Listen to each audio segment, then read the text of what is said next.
Hello everyone, this is Manisha and this is my another video on motion of satellite.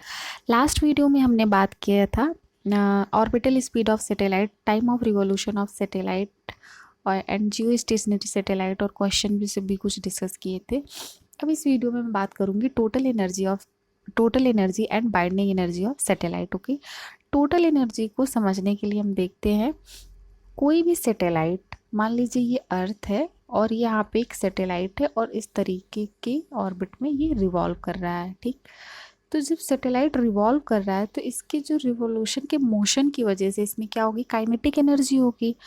और जो ये अर्थ है, अर्थ की वजह से सैटेलाइट जो सैटेलाइट अर्थ का जो ग्रेविटेशनल एरिया है उसकी वजह से सैटेलाइट की क्या होगी, पोटेंशियल एनर्जी, उसमें जो ग्रेविटेशनल पोटेंशियल एनर्जी है। ठीक है, तो अब देखिए कि in general gravitational potential energy कितनी होती है आपकी, यू से अगर आप इसे डिनोट करें तो क्या होता है, जी एम ई, ये माइनस साइन के साथ, minus G M E small M divide by R E. Okay, where R E is the radius of earth और ये small M mass of satellite. Okay, and M E is mass of earth. ठीक, अब देखिए, अब मैंने यहाँ पे R E क्यों लिखा, क्योंकि मैं यहाँ पे ये एज्यूम कर रही हूँ जैसे ये अगर अर्थ की सरफेस से डिस्टेंस एच है और फिर यहाँ से ये वाली जो मैंने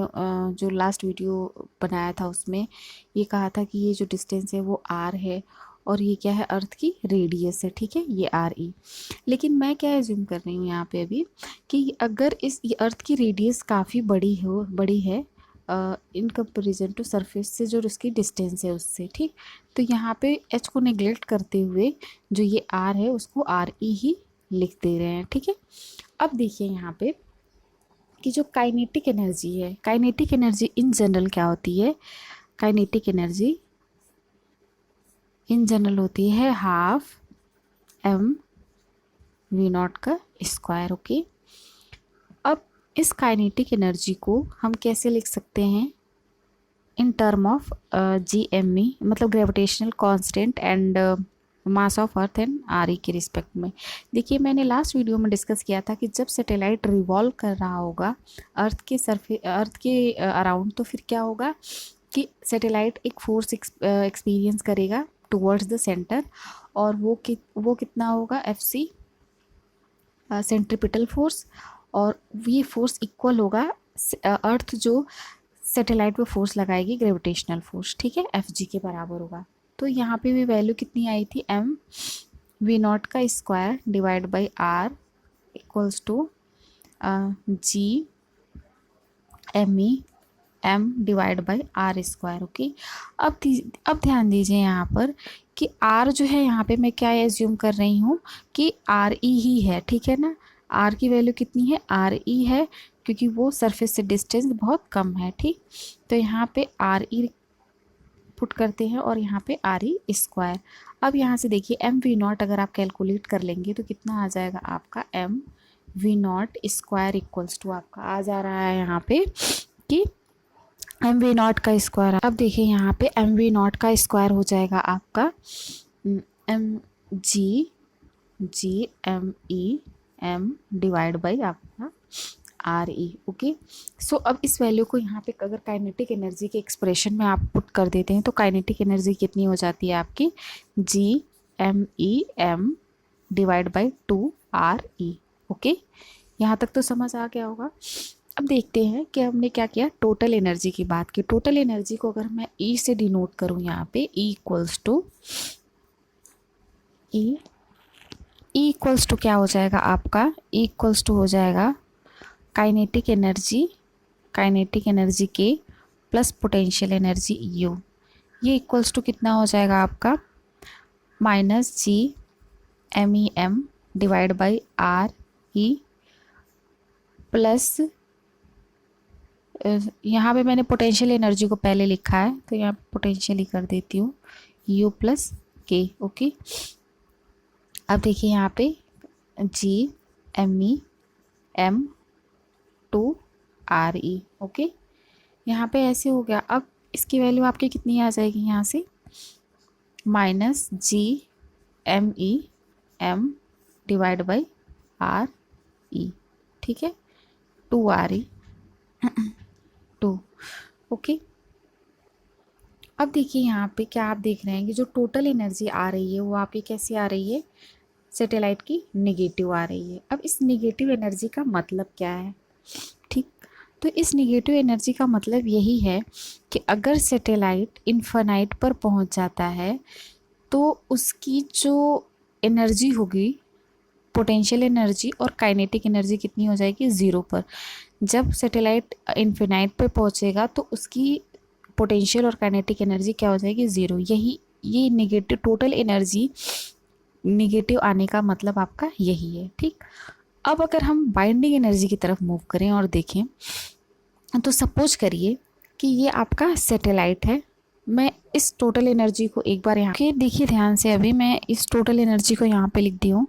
अब देखिए कि मैंने क्या कहा कि अगर इस टोटल एनर्जी का नेगेटिव आने का मतलब यही हुआ कि अगर सैटेलाइट इन्फिनाइट पे पहुँच जाता है तो उसकी काइनेटिक एनर्जी और पोटेंशियल एनर्जी दोनों क्या हो जाएंगी, ज़ीरो हो जाएंगी। तो अगर हम बाइंडिंग एनर्जी को देखें या उधर मूव करें तो मतलब क्या है कि बाइंडिंग एनर्जी का बेसिक मतलब होता क्या है कि कोई भी पार्टिकल अगर किसी ऑर्बिट में रिवॉल्व कर रहा है, जैसे यहाँ पे सैटेलाइट है, तो सैटेलाइट अगर इस ऑर्बिट में रिवॉल्व कर रहा है तो कितनी एनर्जी है उसकी टोटल, वो क्या आ रही है आपकी, ये इतनी आ रही है, ठीक। बट वो एनर्जी कितनी है जो इस ऑर्बिट से इसको बांध के रख रही है, ठीक है, वो एनर्जी कितनी है जो इस ऑर्बिट से इस सैटेलाइट को बांधे हुए है, मतलब बाउंड किए हुए है। अगर कितनी एनर्जी इसको दे दिया जाए कि वो इनफाइनाइट पर पहुंच जाए, ठीक। अगर वो इनफाइनाइट पर पहुंचे या इस ऑर्बिट से बाहर निकल जाता है, या फिर ऐसे समझे कि अर्थ के ग्रेविटेशनल एरिया से ये बाहर निकल के इनफाइनाइट पर पहुंचता है, तो हम क्या करें, इनफाइनाइट पर जैसे ही वो सैटेलाइट पहुंचेगा तो उसकी क्या हो जाएगी, जो एनर्जी है काइनेटिक और पोटेंशियल दोनों ज़ीरो हो जाएंगी, यानी कि टोटल एनर्जी कितनी हो जाएगी, ज़ीरो हो जाएगी। तो इसको कितनी एनर्जी देनी पड़ेगी, इसकी बाइंडिंग एनर्जी के बराबर ही तो वो बाइंडिंग एनर्जी कितनी आपकी होनी चाहिए, अगर मान लीजिए टोटल एनर्जी को ई नेगेटिव में इतनी वैल्यू आ रही है और अगर बाइंडिंग एनर्जी को, ठीक है, बाइंडिंग एनर्जी को पॉजिटिव कर दें, यहाँ पे बाइंडिंग एनर्जी अगर आपकी पॉजिटिव हो जाए, यहाँ पे binding energy positive positive GME/MRE, तो फिर क्या हो जाएगा, बाइंडिंग एनर्जी को अगर आप पॉजिटिव रखें तो फिर यहाँ पे देखिए कि एनर्जी आपकी कितनी, देखिए यहाँ पे, तो फिर बाइंडिंग एनर्जी ऑफ सैटेलाइट कितनी हो जाएगी, पॉजिटिव GME/MRE। ओके, अब इन दोनों को अगर आप देखते हैं तो फिर क्या हो जाएगा, टोटल एनर्जी वैसे भी इनफाइनाइट पे इन दोनों के एडिशन से ज़ीरो हो जाएगी। तो यहाँ तक तो क्लियर होगा आप लोगों को total energy and binding energy of satellite कितनी होगी, ठीक है। अब हम नेक्स्ट टॉपिक देखते हैं आपका इसमें। देखिए ये तो यहाँ पे आपका हो गया बाइंडिंग एनर्जी ऑफ सैटेलाइट, ठीक, जो कि आपकी आई GMEM और GMEMRE। ओके, यहाँ पे देखिए ध्यान से, सॉरी, ये टोटल एनर्जी कितनी आई है आपकी, 2RE है ना, यहाँ पे मैं भूल गई हूँ, 2RE होगा पॉजिटिव टर्म में, ठीक है। तो अब हम देखते हैं स्केप एनर्जी और स्केप वेलोसिटी को, ठीक, ये भी काफ़ी इंपॉर्टेंट टॉपिक है। देखिए यहाँ पे escape energy and escape velocity, ठीक है। इसको हम ऐसे समझते हैं कि मान लीजिए कोई पार्टिकल है यहाँ पे, ठीक है, कोई पार्टिकल है, ठीक। अब इस पार्टिकल को आप ऊपर की तरफ फेंक रहे हैं अर्थ से, ठीक। फिर ये पार्टिकल क्या कर रहा है, वापस अर्थ की सरफेस पे आके ही गिरता है, ठीक। ऐसा क्यों होता है, अर्थ की ग्रेविटेशनल फील्ड के कारण। मतलब कि इस पार्टिकल का आप क्या बोल सकते हैं, इसका पोटेंशियल ही इतना है कि ये इतनी ही हाइट तक जा करके फिर क्या कर रहा है, वापस आ जा रहा है। जैसे आप समझिए कोई काम है किसी व्यक्ति को करना हो, ठीक है, तो वो क्या कर रहा है, उसका पोटेंशियल इतना है कि वो काम इतना ही तक करके फिर वापस वहीं पे पहुंचा रहा है, ठीक। तो वो पोटेंशियल है कितना, इस पार्टिकल की वो पोटेंशियल एनर्जी कितनी होती है इन जनरल, अर्थ की ग्रेविटेशनल मतलब इन जनरल अर्थ इसका जो ग्रेविटेशनल पोटेंशियल एनर्जी है वो समझते हैं कितना होता है, U = -GMEM। ओके, अगर इस पार्टिकल का मास हम एम स्मॉल एम एज्यूम कर लें आर ई, ठीक, क्योंकि ये यहाँ तक पहुँच रहा है फिर वापस यहीं पे आ जा रहा है। ओके, अब देखिए कि अगर अर्थ की ग्रेविटेशनल फील्ड से बाहर इस पार्टिकल को अगर भेज देना हो, यानी कि यूनिवर्स में अगर भेजना हो, तो फिर क्या करना होगा आपको कि इस पोटेंशियल एनर्जी के इस पोटेंशियल एनर्जी की जगह पे आपको कितनी एनर्जी देनी पड़ेगी कि ये उस फील्ड को क्रॉस कर जाए। ठीक है, तो ध्यान दीजिए, मैंने अभी कहा कि सैटेलाइट के टर्म में जब मैंने बात की थी कि कोई भी पार्टिकल अगर इनफाइनाइट पे या फिर यूनिवर्स में अगर चला जाता है तो वहाँ पे उसकी पोटेंशियल एनर्जी और काइनेटिक एनर्जी क्या होती है, दोनों जीरो हो जाती है। तो अब बताइए कि इस पार्टिकल को कितना काइनेटिक एनर्जी दे दिया जाए कि ये इस फील्ड को छोड़ के चला जाए, तो वो काइनेटिक एनर्जी या फिर वो गिवन एनर्जी आपकी होनी चाहिए पॉजिटिव टर्म में, तभी तो ये इनफाइनाइट पे जाके ये ज़ीरो हो जाएगा। ठीक है, ये दोनों अगर ऐड होंगे तो देखिए काइनेटिक एनर्जी, फिर इसको अगर G M E small M R E इतनी ही अगर एनर्जी दे दी जाए, काइनेटिक एनर्जी भी ना कहें, इसको सिर्फ एनर्जी अगर बोलें, तो क्या हो जाएगा, ये पार्टिकल इस फील्ड को मतलब अर्थ की ग्रेविटेशनल फील्ड को क्या कर जाएगा, छोड़ के यूनिवर्स में चला जाएगा। ठीक है, तो ये जो एनर्जी है गिवन काइनेटिक एनर्जी, ये क्या हो जाएगी आपकी एस्केप एनर्जी। क्या होगी, एस्केप एनर्जी। ठीक है, एस्केप एनर्जी। अब अगर इसके वेलोसिटी को अगर समझना है तो अभी मैंने कहा कि ये पोटेंशियल एनर्जी ही इतनी है, ठीक, और नहीं सॉरी, ये काइनेटिक एनर्जी इतनी अगर दी जाए तो ठीक। तो इन जनरल काइनेटिक एनर्जी का एक्सप्रेशन होता है आपका हाफ एम वी स्क्वायर। ठीक है, अब ये कितना है आपका G M E M R ई।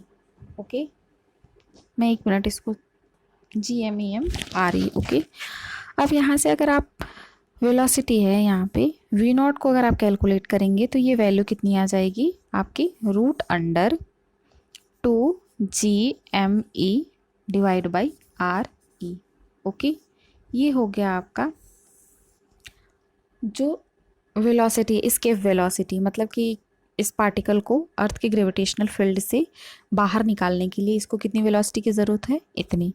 अब इस वेलोसिटी को अगर इन टर्म ऑफ ग्रेविटेशनल कांस्टेंट हम समझें, ठीक, तो मैंने क्या अभी प्रीवियस लेक्चर में आप लोगों को बताया था कि जी इक्वल्स टू कितना होता है, जी इक्वल्स टू होता है आपका G M E by R E square. Okay, G M E by R E square. तो यहाँ से अगर आप जी एम ई और आर ई स्क्वायर की जगह पे आप जी को पुट करेंगे तो ये वैल्यू टोटल कितनी आ जाएगी एस्केप वेलोसिटी की। यहाँ पे देखिए, यहाँ पे मैं लिख दे रही हूँ, फिर एस्केप वेलोसिटी आपका टोटल कितना हो जाएगा, v equals to root under 2 GRE।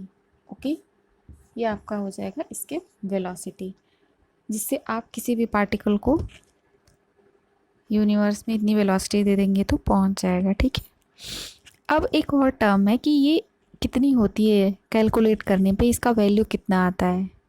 ठीक है, तो देखिए, अब अगर आप यहाँ पे अर्थ की रेडियस और अर्थ का जो ये ग्रेविटेशनल एक्सेलरेशन है इसकी वैल्यू अगर पुट कर देंगे दोनों की और रूट अंडर ले लेंगे तो ये वैल्यू कितनी आती है आपकी 11.2 किलोमीटर पर सेकेंड। ओके, यानी कि किसी भी पार्टिकल को अर्थ के सरफेस से बाहर, मतलब अर्थ के ग्रेविटेशनल फील्ड से, सरफेस से नहीं, अर्थ के ग्रेविटेशनल फील्ड से बाहर निकालने के लिए, बाहर प्रोजेक्ट करने के लिए कितनी वेलोसिटी उसको देनी पड़ेगी, 11.2 किलोमीटर पर सेकेंड।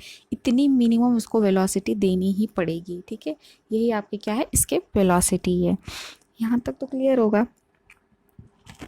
अब देखते हैं कि जो रिलेशन है ऑर्बिटल वेलोसिटी और एस्केप वेलोसिटी में। ठीक है, तो मैंने बताया था आपको कि ऑर्बिटल वेलोसिटी आपकी सैटेलाइट की कितनी आई थी, ऑर्बिटल वेलोसिटी जो थी आपकी वो आई थी सैटेलाइट की वी नॉट इक्वल्स टू, यहाँ पे वी नॉट इक्वल्स टू था रूट अंडर GRE। ओके, इतना ही था इन टर्म ऑफ ग्रेविटेशनल एक्सेलरेशन।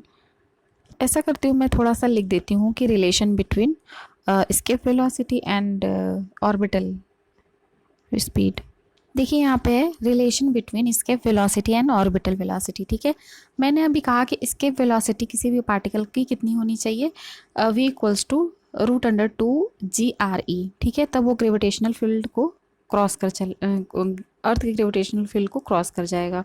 ठीक है, मिनिमम इतना होना चाहिए। अब देखिए कि मैंने बताया था आपको प्रीवियस लेक्चर में कि जो ऑर्बिटल स्पीड है सैटेलाइट की या फिर किसी भी पार्टिकल की, अगर वो अर्थ के अराउंड रिवॉल्व कर रहा है तो वो कितना आया था आपका, यहाँ से देखिए ऑर्बिटल जो स्पीड है, ऑर्बिटल स्पीड या फिर ऑर्बिटल वेलोसिटी, वेलोसिटी लिख देती हूँ in term of velocity. Orbital velocity आपकी आई थी v0 equals to √g r e। यही निकाला था मैंने प्रीवियस लेक्चर में। अब देखिए यहाँ पे कि ये इन दोनों के बीच में आपको रिलेशन फाइंड आउट करना है, और आपका एस्केप वेलोसिटी अगर इसको ई से यहाँ पे डिनोट कर दें, एस्केप वेलोसिटी ई, तो ये इतनी है। फिर वी ई इक्वल्स टू आपका कितना हो जाएगा, यहाँ से अगर आप इसमें 2 से मल्टीप्लाई कर दें ऑर्बिटल स्पीड ऑर्बिटल वेलोसिटी में, तो आपकी एस्केप वेलोसिटी निकल आएगी, यानी कि 2 √2 से, तो √2 v0। ओके, तो ये हो गया आपका रिलेशन एस्केप वेलोसिटी और ऑर्बिटल वेलोसिटी में। ये आपकी एस्केप वेलोसिटी है और ये क्या है, आपकी ऑर्बिटल वेलोसिटी है। ठीक है, पार्टिकल की। यहाँ तक तो चीज़ें क्लियर हो गई हैं, क्योंकि देखिए ये सारा टॉपिक जो मैंने अभी तक कराया है बहुत इंपॉर्टेंट है। क्वेश्चन हमेशा एग्ज़ाम में इससे आते हैं और इसे समझ लीजिएगा अच्छे से। अब हम बात करते हैं जो लॉन्चिंग ऑफ आर्टिफिशियल जो सैटेलाइट होता है उसके बारे में, और फिर देखेंगे कि वो किस तरह का पाथ जो है बनाएगा, वेलोसिटी पे उसके पाथ की डिपेंडेंसी कैसे है, इसको समझ लेते हैं, फिर फर्दर क्वेश्चन करेंगे। ओके, देखिए यहाँ पे अब मैं बात कर रही हूँ launching of an artificial satellite around the earth. देखिए जब किसी भी सैटेलाइट को अर्थ से लॉन्च किया जाता है, आर्टिफिशियल सैटेलाइट को, मान लीजिए ये आपकी अर्थ है, यहाँ पर ये पॉइंट कोई ए है, ठीक, ये पॉइंट ए है, ये पॉइंट ए है और ये ऑर्बिट आपने एक डिसाइड किया कि इसी ऑर्बिट के अराउंड इस सैटेलाइट को जिसको लॉन्च करना है वो रिवॉल्व करेगा। ठीक है, अब अर्थ की सरफेस से सैटेलाइट को लॉन्च करने के लिए क्या होता है कि मल्टी स्टेज जो रॉकेट होते हैं उनकी हेल्प से ये किया जाता है।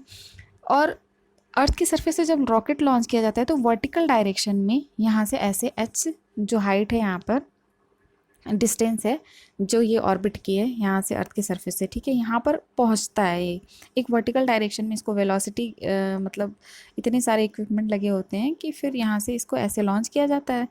उसके बाद जब ये पॉइंट ए पर पहुँचता है ये, तो क्या होता है, रॉकेट में जो इक्विपमेंट लगे होते हैं उसके थ्रू इस सैटेलाइट को एक वर्टिकल वेग मतलब वेलोसिटी जो है यहाँ पे इसको दी जाती है, मिल जाती है।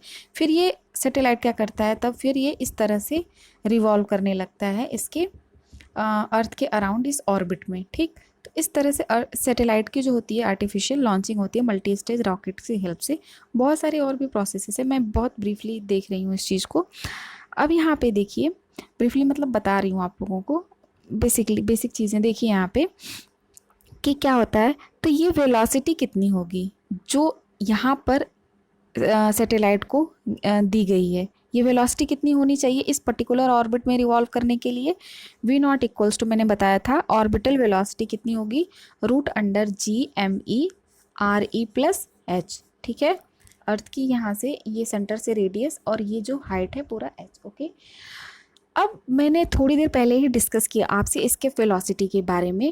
अब मान लीजिए इस पर्टिकुलर ऑर्बिट को, यानी कि ये जो अर्थ की ग्रेविटेशनल फील्ड है, अगर इसको सैटेलाइट को छोड़ना हो, इसको यहाँ से भी प्रोजेक्ट कर देना हो आपको कहीं पर भी यूनिवर्स में, तो फिर आपको कितना इसको इसके वेलोसिटी देना पड़ेगा, या फिर इसके वेलोसिटी कितनी होनी चाहिए।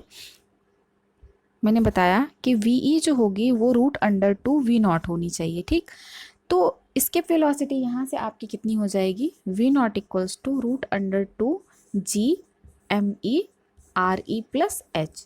अगर इतनी इसकी एस्केप वेलोसिटी हो जाएगी तो फिर ये भी इस वाले ऑर्बिट को भी ये क्रॉस करके कहीं भी यूनिवर्स में चला जाएगा। ठीक है, अब देखिए यहाँ पर बेसिक चीज़ें कि अगर ये जो ऑर्बिटल स्पीड इसकी GME/RE+H यहाँ पे मैंने बताई, अगर ये स्पीड कम हो जाए तो इससे फिर क्या होगा। मान लीजिए कि ये स्पीड कम हो जाएगी तो फिर ये सैटेलाइट जो है वो कैसे रिवॉल्व करेगा। फिर ये धीरे धीरे अपना मोशन ऐसे ऐसे करते करते करते करते एक बार क्या होगा, इस तरह से पैराबोलिक पाथ बनाते हुए अर्थ के सरफेस पे यहाँ पर आकर के गिर जाएगा। ठीक है, अर्थ के सरफेस पे गिर जाएगा। अगर ये speed if V0 less than, जो इसका ऑर्बिटल स्पीड है लेस देन हो जाए GME/RE+H से। ठीक है, RE+H से अगर ये लेसर हो जाएगा तो ये कैसा पाथ बनाएगा, parabolic. Then path will be parabolic. Okay, parabolic.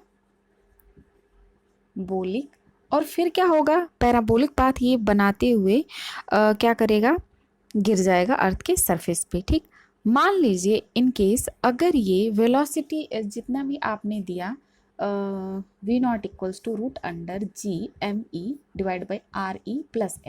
अगर ये बराबर रह रहा है इसकी ऑर्बिटल स्पीड या वेलोसिटी, तो फिर क्या कर रहा है कि ये जो पाथ है सैटेलाइट का वो कैसा रहेगा, फिर सर्कुलर। ठीक है, ये फर्स्ट केस हो जा रहा है, ये सेकंड केस है। ठीक, सेकंड केस में क्या हो रहा है, V0 बराबर अगर होगा तो कैसे पाथ में ये घूमेगा सैटेलाइट अर्थ के अराउंड, सर्कुलर।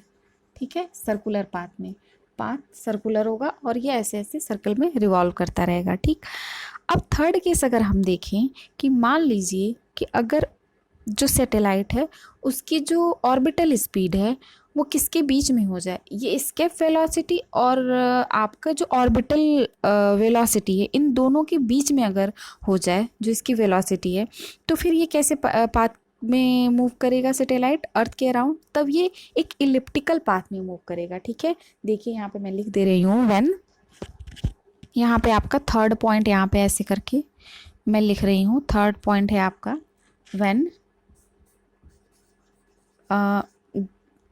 V जो है आपका, मान लीजिए यहाँ पे GME/RE+H रखिए √, यहाँ पे ये लेसर हो जाएगी वेलोसिटी और यहाँ पे √2GME+RE+H।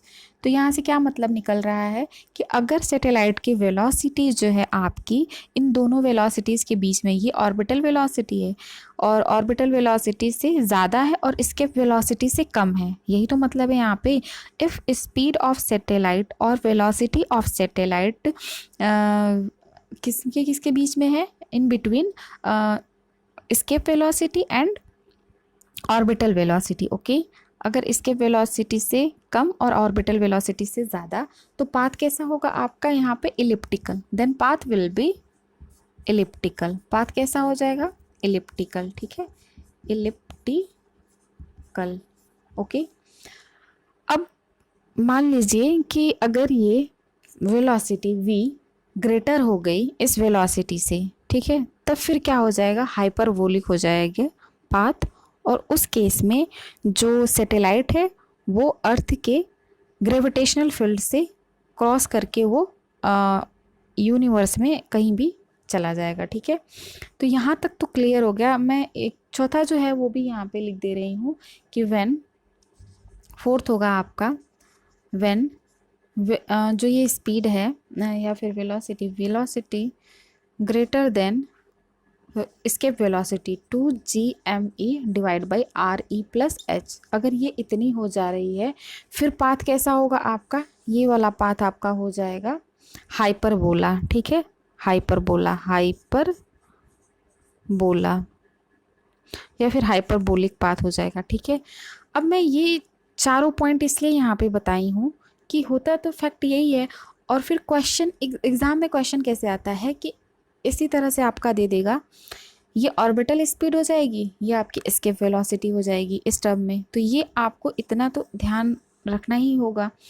और जब अगर लॉन्च किया जा रहा है और ऑर्बिटल स्पीड और या फिर ऑर्बिटल वेलोसिटी अगर इसकी GME RE प्लस H है तो फिर कितना हो, कैसा पाथ होगा, सर्कुलर होगा। अगर कम हुआ तो पैराबोलिक होगा। अगर स्केप वेलोसिटी और इनके बीच में होगा तो किस तरह से होगा, एलिप्टिकल होगा। और फिर अगर इससे ज़्यादा हो गया तो हाइपरबोलिक होगा। तो ऑप्शन में आपको इन दोनों किसी भी कंडीशन को एक दे देगा, फिर चारों ऑप्शन में दे देगा, तो फिर आपको उसमें से चूज़ करना पड़ेगा। तो इसलिए मैंने ये केसेस और कंडीशंस लिखवा दी हैं। प्लीज़ आप लोग इसे रिमेंबर रखिएगा और फिर मैं नेक्स्ट वीडियो में इससे रिलेटेड जो होगा क्वेश्चंस वो करवाऊँगी, ठीक है। So thank you everyone for watching this video and thank you.